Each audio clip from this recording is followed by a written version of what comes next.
MD সবুজ আলী আপনি লিখেছেন, আমি একজন সিঙ্গাপুর প্রবাসী, রোজা রাখা আমার পক্ষে কঠিন হয়ে যায়, পরবর্তীতে আমি যদি কাজা করি তাহলে হবে কিনা।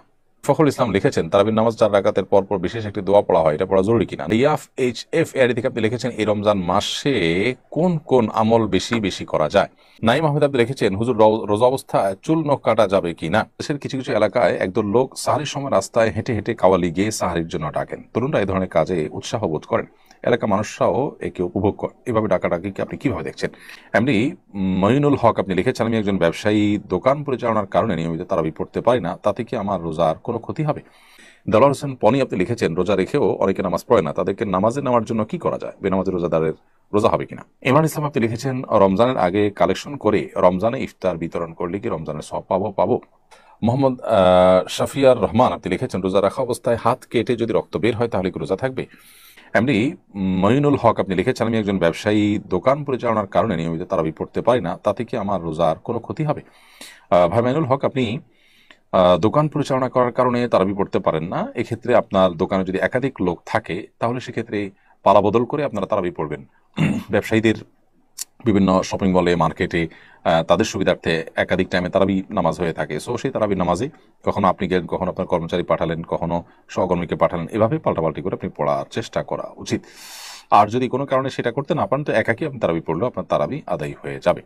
একদল লোক সাহারির সময় রাস্তায় হেঁটে হেঁটে কাওয়ালি গিয়ে সাহারির জন্য ডাকেন। তরুণরা এই ধরনের কাজে উৎসাহ বোধ করেন, এলাকার মানুষরাও একে উপভোগ করে। এভাবে ডাকাডাকিকে আপনি কিভাবে দেখছেন।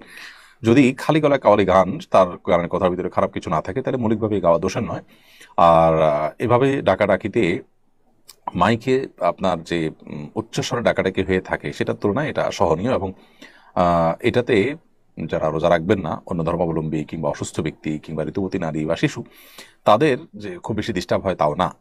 কারণ খালি গলা এই ধরনের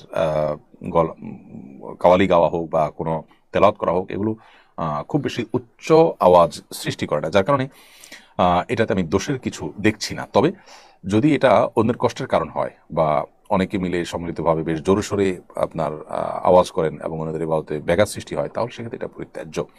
দেখতে হবে যে এটার মাত্রাটা কি এবং কি পদ্ধতিতে করা হচ্ছে। মৌলিকভাবে যদি মাত্রাকে মাথায় রেখে এবং মিউজিক ছাড়া এটা করা হয় তাহলে সেক্ষেত্রে নাজায়েজ হওয়ার কোনো কারণ নেই। দেলোয়ার হোসেন পনি আপনি লিখেছেন, রোজা রেখেও অনেকে নামাজ পড়ে না, তাদেরকে নামাজে নেওয়ার জন্য কি করা যায়, বেনামাজি রোজাদারের রোজা হবে কিনা।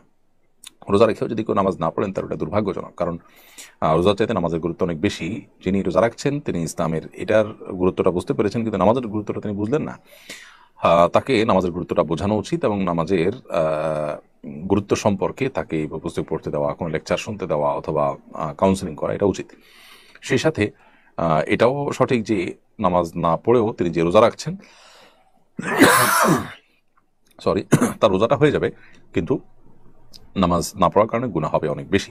ব্যাপারটা এরকম যে কেউ পাগড়ি পরেছেন কিন্তু তার পরনে লুঙ্গি নেই, তো পাগড়ি পরার সব পেলেও লুঙ্গি না পরার যে গুনাহ, ভয়াবহ কবিরা গুনাহ, সেটা হবে। পাগড়ি পরে যে সব পাবে, লুঙ্গি না পরে তার চাইতে বেশি গুনাহ হবে। অতএব রোজা হয়তো হয়ে যাবে, কিন্তু তার নামাজ যে পড়লে না তার জন্য তিনি অনেক বড় দায়ী থাকবেন আল্লাহর কাছে। ইমরান ইসলাম আপনি লিখেছেন, রমজানের আগে কালেকশন করে রমজানে ইফতার বিতরণ করলে কি রমজানের সব পাবো। রমজানে আপনি ইফতার বিতরণে কাজ করছেন, সেই জন্য আপনি সব পাবেন, কিন্তু টাকা কালেকশন করেছেন রমজানের আগে। তাহলে যারা রমজানের আগে টাকা দিয়েছেন তারা রমজান মাসের দানের সবটা তো নিশ্চয়ই পাবেন না, যেহেতু দানটা করেছেন রমজানের আগে। যদি এমন হয় যে তিনি কাউকে দায়িত্ব দিয়েছেন রমজানে ব্যয় করার জন্য, তাহলে ইনশাল্লাহ রমজানের সব তিনি পাবেন। অর্থাৎ ইফতারটা রমজানে হবে।